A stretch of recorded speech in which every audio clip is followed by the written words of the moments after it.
Okay, well, good afternoon, everyone, and welcome to the IAPP workshop on privacy, security, and compliance in the cloud. My name is Brendan Lynch. I am Microsoft's Chief Privacy Officer, where I've been for the last 12 years. Microsoft and the IAPP have had a long history.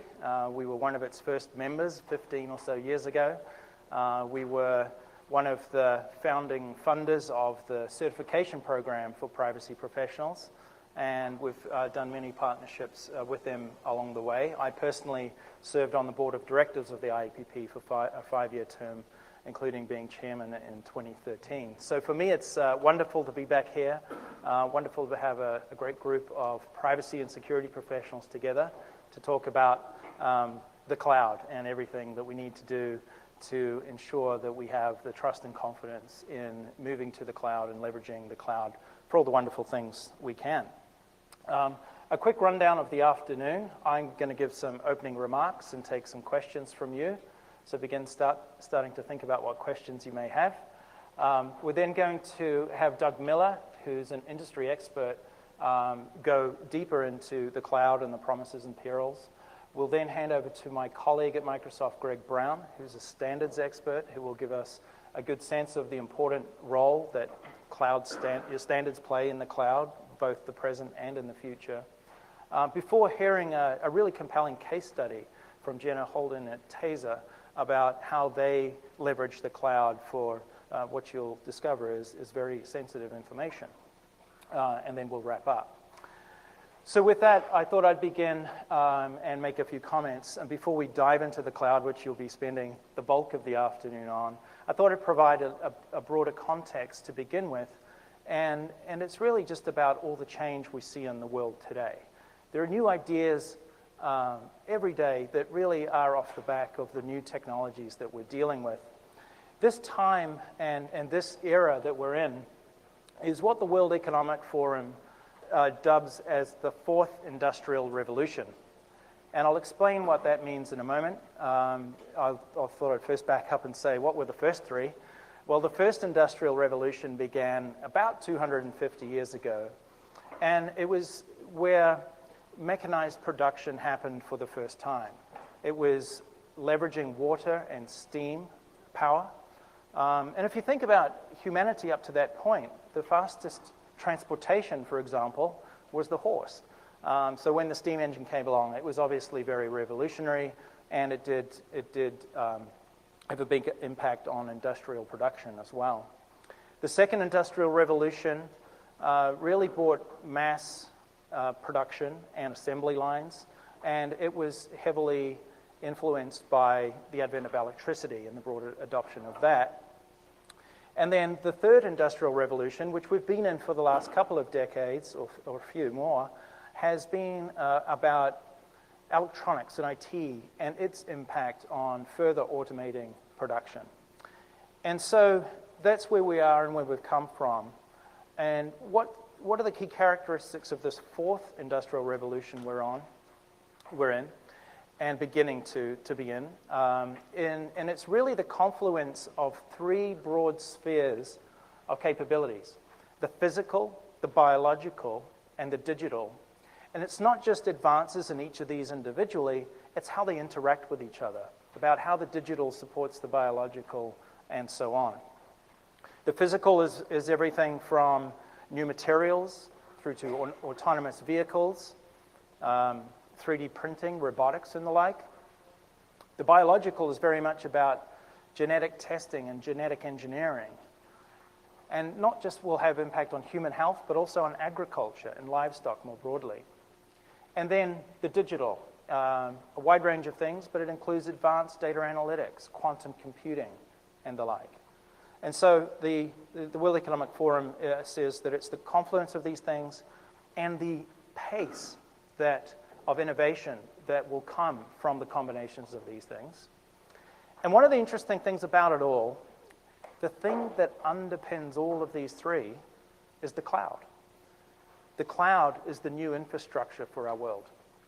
And so that's why it's such an important topic, I think, for this workshop and this day, is recognizing the degrees of change that are undergoing and the important and crucial and fundamental role that the cloud plays. Here are a few examples. These are just articles which you can't read from the back, I'm sure, from the last month. These are just breakthroughs in these domains over the last month. So the one on your far left is autonomous driving, and a software company that has now rolled out the first fleet and the first pilot of driverless taxis. It's in Singapore. In the middle, from University of California, Berkeley, a breakthrough which is a sensor the size of a grain of sand, which can be implanted in your body and can detect the electrical impulses from muscles and nerves. And it's sort of powered by and read by ultrasound. And so you could imagine the real-time ability to be able to monitor muscle nerve activities, organs, which will have massive breakthroughs. And it'll certainly replace these bands that we have on our wrists if you're so brave as to have these things implanted. And then on the far right is the creation of the artificial atom using graphene. And its promise in the quantum computing world is supposedly going to be transformational. So these are just three small examples of recent things but they really just show, I think, the types of breakthroughs that are happening with the confluence of these technologies, also the underpinning of the cloud. As you might imagine, at Microsoft, we have a lot of examples of these things. One of my favorites of how we're bringing cloud power and data analytics to help change the world is this example from Spain. It's from the Dravet Syndrome Foundation, and it's using the next generation genetic sequencing in the cloud to really advance and speed up the time to diagnosis of diseases so that patients can get the right treatments early, not get the wrong treatments, and deal with situations like that. This one had an interesting background. It started by a little boy in Spain called Sergio, and his situation was that at 6 months old, he started having seizures. And many visits to hospitals, all sorts of testing gene by gene to try and work out what was the underlying disease causing this. And they did discover and diagnose this in about 8 months' time. And believe it or not, 8 months is actually quite fast for these types of diseases. There's a lot of complexity. Sometimes, it can be a couple of years of experimentation of different drugs and all sorts of things to actually diagnose what's going on. Sergio's father happens to be a Microsoft employee in Spain, and he got together with a few colleagues and started this foundation and started to think about how we might be able to leverage the cloud and transform this type of diagnosis in the future. And that's essentially what happened. There's 40 terabytes of data they needed to put in. The amount of processing it takes to work through these things, what used to take years can now be done in a month.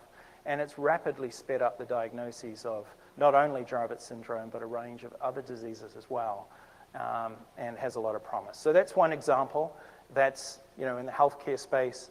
But there are many examples, and I'm sure you've all got your own in your own industries about how technology is transforming and enabling breakthrough advances. When I think more broadly about this and talk to my counterparts around the world and various industries and organizations, one thing is in common in all of this is that data is driving innovation. Yes, it's the computing power and the hyperscale cloud and all these things help, but a lot of innovation is off the back of data. And as privacy and security professionals, that's obviously very pertinent to our jobs. Understanding the value side of this, of how important it is to advance societies, advance individual capabilities, at the same time as managing the downside risks that come with data. But if you think about it, it's increasingly the digital world, the devices we have, the interactions we have that increasingly have a digital component. We are essentially, as individuals and organizations, creating vast amounts of data, which provide all this promise. But at the same time, there's some serious considerations for security and privacy and compliance. It's all cloud-based increasingly, and we'll talk more about that a lot today. And it's all industries. One other example I use, which resonated well in my homeland of New Zealand, where I grew up. Both of my parents were dairy farmers, but even the dairy industry is getting transformed through technologies. So I'll give the short version of the story here, but you can imagine cows walking around with pedometers on. And then a lot of data analysis happening in the cloud in the back end and sending information back to the farmer. And the ability to actually get early diagnosis of disease because of the way that the cow's movements change. Very importantly, getting early indication of the reproductive cycle about to begin so that they can actually do the artificial insemination at the perfect time and really increase the reproduction, which is crucial for not only milk, but growing the herds. Even to the point where it's so scientific and looked at the data that they could determine the right time to inseminate to increase the probability of female, which is obviously what they want more in dairy farming as well. So that's an example of how one of the most primitive industries that we've had over time is also being transformed by digital technologies and by the cloud. More broadly, in thinking about things specific to security and privacy, I've talked about the cloud adoption. Organizations all over the world are recognizing the transformational strategic and economic benefits of moving to the cloud. And so it's happening at a very fast rate.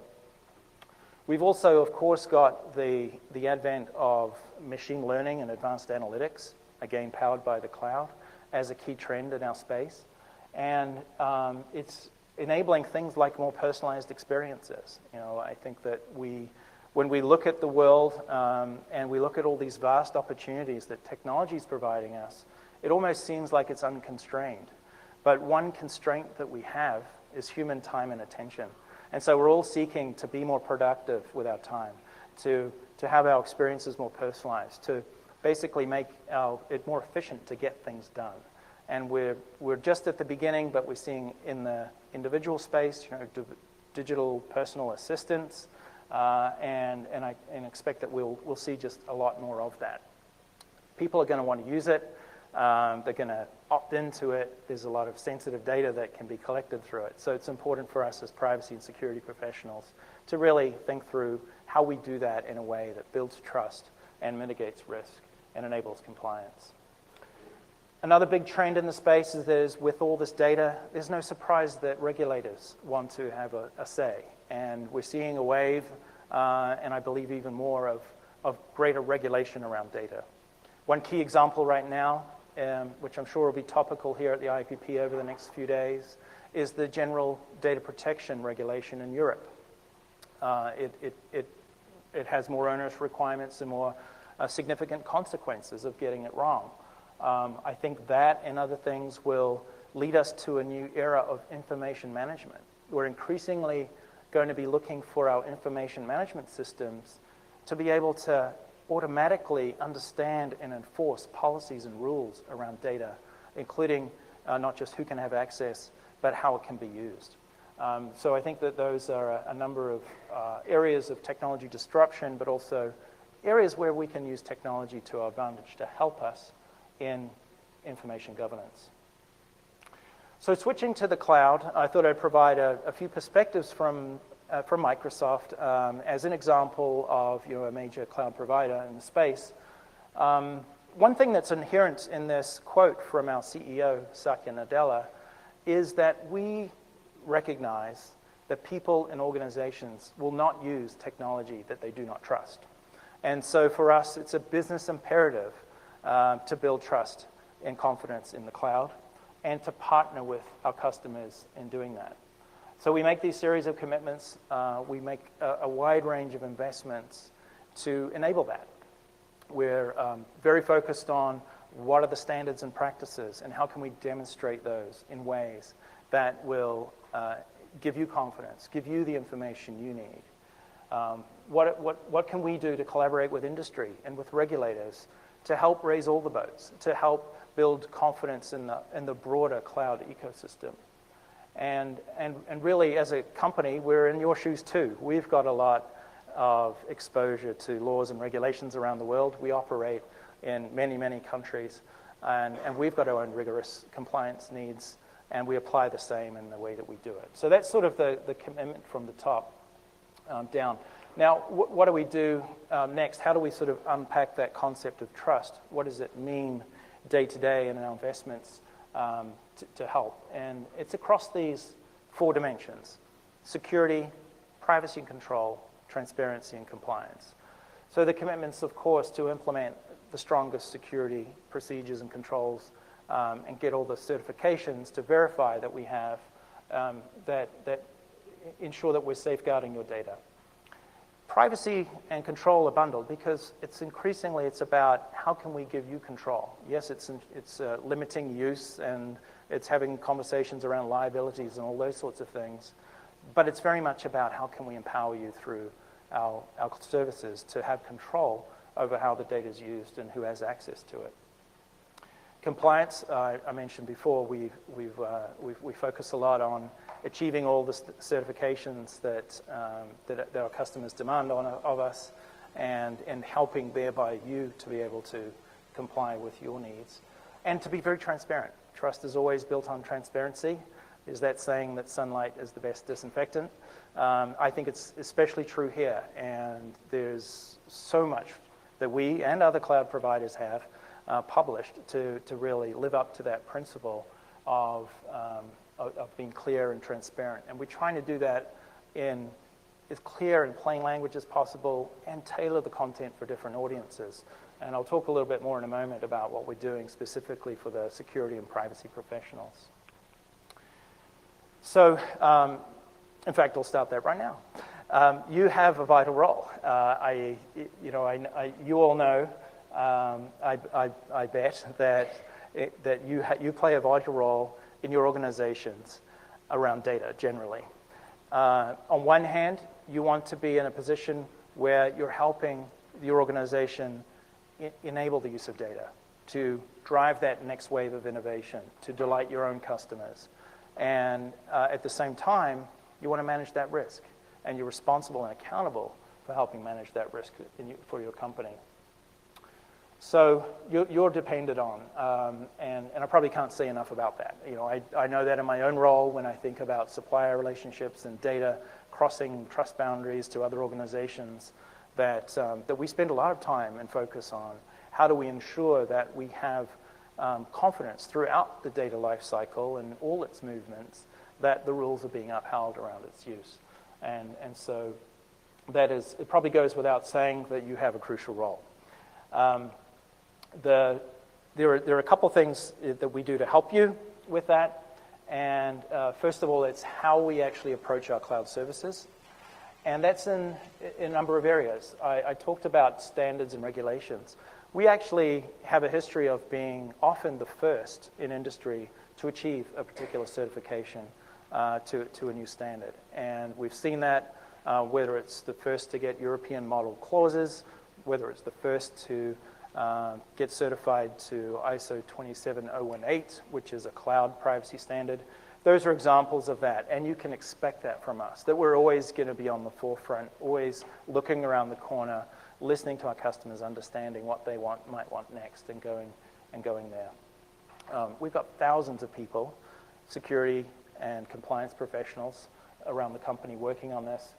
We do a lot of work to actually stand up for the legal rights of customers. We've been in the position recently of suing the US government 4 times for various things, largely around the ability to provide more transparency, to be able to inform our customers more about what sort of law enforcement access is happening to data or requests that are coming in is an example of that. So that's what we're doing in our own actions. And then finally, and then I'll open up for some questions, is we've created this new portal, particularly focused at the legal and compliance professionals, to help them sift through all the large amounts of data and have it tailored for them by industry, by region, about how we can help you with this. The website there is microsoftcloudassurance.com. And you'll find a lot of those resources there. We're also partnering with organizations to do training, and we're doing a number of customer roundtables to listen and understand your needs. This is an example, I think, of one of those partnerships of where we're reaching out to the community and providing information and bringing a broad set of perspectives together like we have in this workshop today. So those are some of the things that we're doing, some of the broader context that I see for the way the world's changing, the crucial role that the cloud plays, the crucial role that privacy and security professionals and compliance professionals play, and some of the things we're doing to help. So with that, I'll pause and I'll open up and take any questions you may have. We've got a microphone up here, so when you're ready, raise your hand and we'll take a question. Just raise your hand and I'll bring you a mic. Unless you feel like shouting. So one hand. You talk about genetics. Can you do that? People in the back hear you as well. You talked about genetics as the science that you're primarily concerned with. Are there other areas? It wasn't per se that it's an area I'm concerned with. It was more that it was an area where we expect a lot of breakthrough. And it's the whole genetics world, because they can now leverage the power of the cloud for these advanced computations over large sets of data and derive new insights that are really going to advance human health, as well as I mentioned, agriculture and livestock and the rest of it. So on one hand, I'm saying I didn't raise it necessarily as a concern, but that said, our genetic information, of course, is arguably some of the most personal information that we have, and so we need to ensure that all of this is happening, like everything else, that we put in place the appropriate security and privacy protections around it, so that we get all the good out of it and mitigate the bad.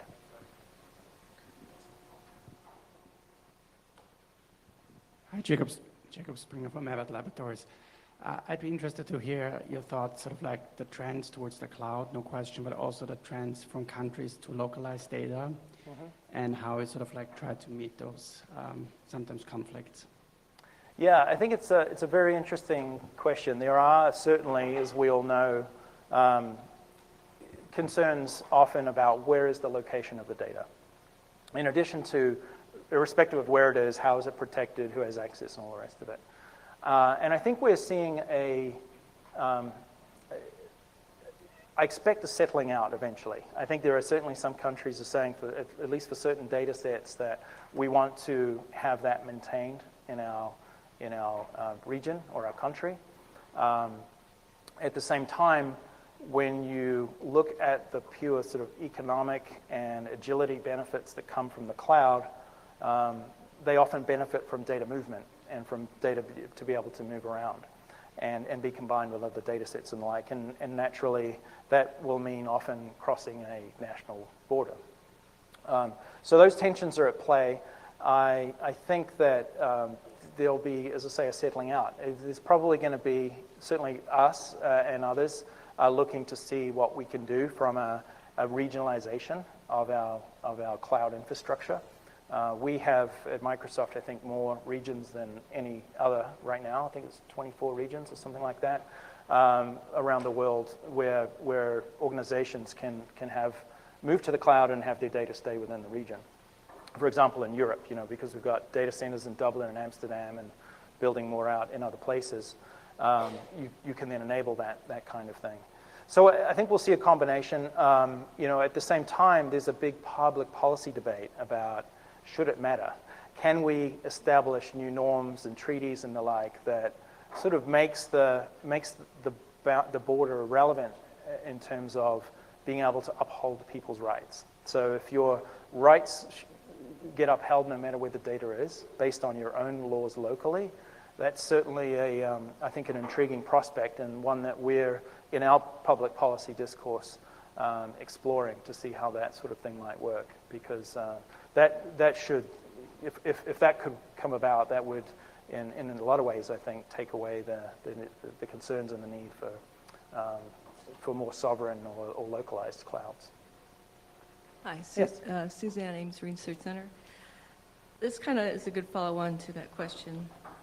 How has regulation affected how Microsoft approaches cloud services, and if it has what example?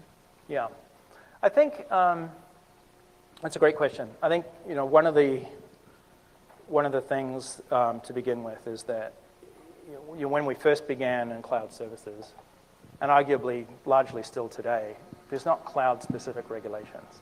So it's all about how do the existing laws and regulations apply to this new paradigm. And we see this time and time again with a new technology. When we first introduced location-based services, how do we apply the existing law to this new thing? And the same was true for the cloud. For us, it actually began 20 years ago because that's when we had Hotmail, and the consumer cloud offering for the first time, where from a privacy standpoint, even though the cloud today is very different, it's hyperscale and it's got all of these, all these other capabilities that come with it. But the concept of putting sensitive personal information on servers that are not under your control, in a cloud environment, and access it through a web form, website, was back then. And so right at that moment, I wasn't at the company at that time, but it was all about how do we apply our current rules and policies and everything that are designed to meet the laws and regs around the world for this new thing. What are the controls we should put in place? What are the consents we should get? What are the informed choices that people have? How can we enable people to control it, to be able to delete their email, all that kind of thing. And then that sort of flows through. So I think it's a fairly generic answer, but generally speaking, it's about really, because a lot of these laws and regs are principles-based, it's about applying those principles to the new thing. And that's why you see our trusted cloud principles being those core things: transparency, control, security, the bedrocks of all privacy and data protection law since it began.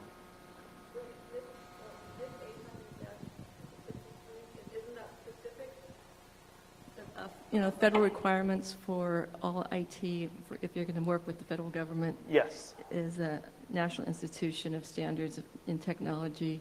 Yep. 800-53 is kind of known throughout the federal government. And the federal government is really only a small part of the total customer base that you have.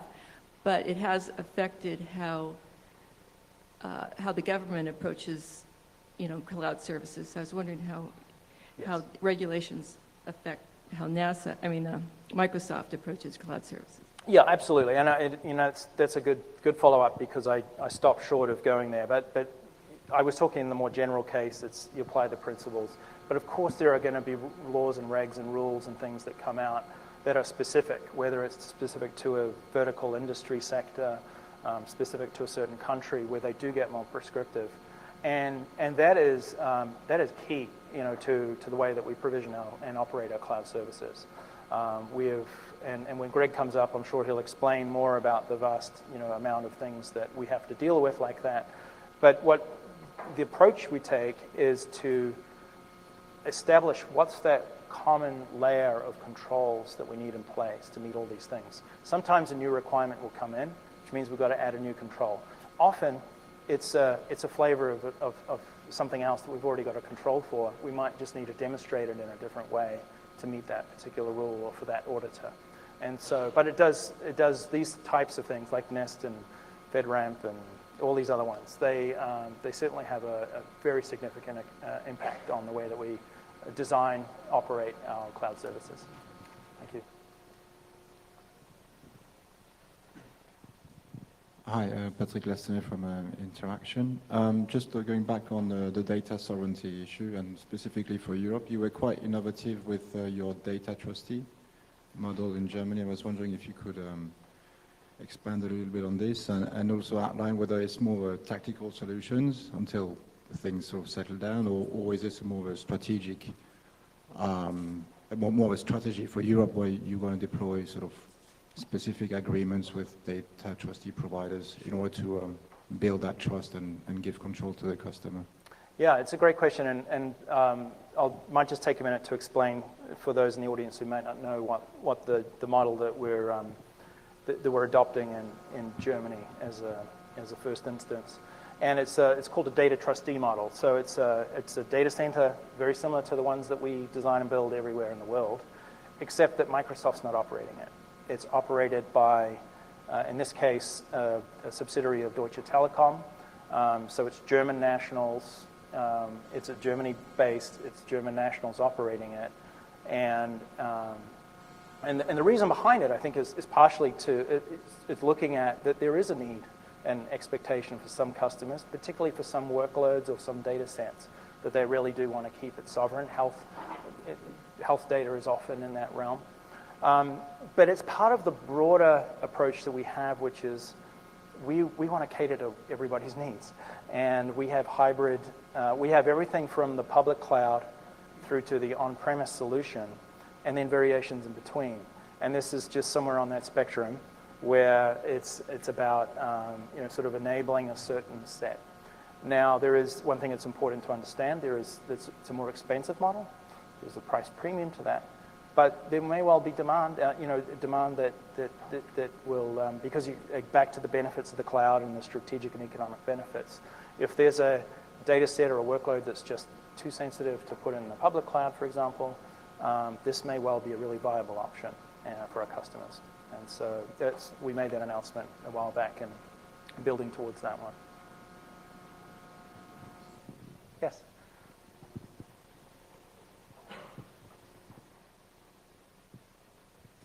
Hi there. Can you elaborate a little bit on the scenarios you were talking about, the legal challenges here in the U.S. about needing to provide information to the government without telling the people who own it? No, there's actually been 4 legal challenges to the U.S. government, 3 of which are pretty much concluded and 1 that's ongoing. The first was in the wake of the Snowden revelations and us, we'd already been publishing a transparency report on the law enforcement requests that we get for data and the like. But we were prohibited in the national security sense to be able to do that about FISA court requests and the like. So we with others in industry, challenged the U.S. government to allow us to be more transparent around that. And eventually the Justice Department agreed and gave some parameters for that. We can report in blocks of it's between 0 and 900 and 900 and 2,000 or whatever it is. But that was a successful case. There was another one where we were asked for data relating to an enterprise customer. And our policy is to redirect law enforcement to the enterprise customer because we don't know how to furnish the request. We're just the storer of the data. It's them that it should go to. And we were successful in that case as well. Then there was a third one, which was a cross-international one, which we call the warrant case. But it was a warrant in New York, which was seeking to get data from the Microsoft cloud relating to a customer whose data was in Europe, a non-US citizen whose data was in Europe. And what we were really standing up there for was to stand up for the principle that the same protections that you have in place in the analog world should apply in the digital world. So for example, why should the printed copy of this email in this individual's house in a foreign country have more protection than the copy on the server?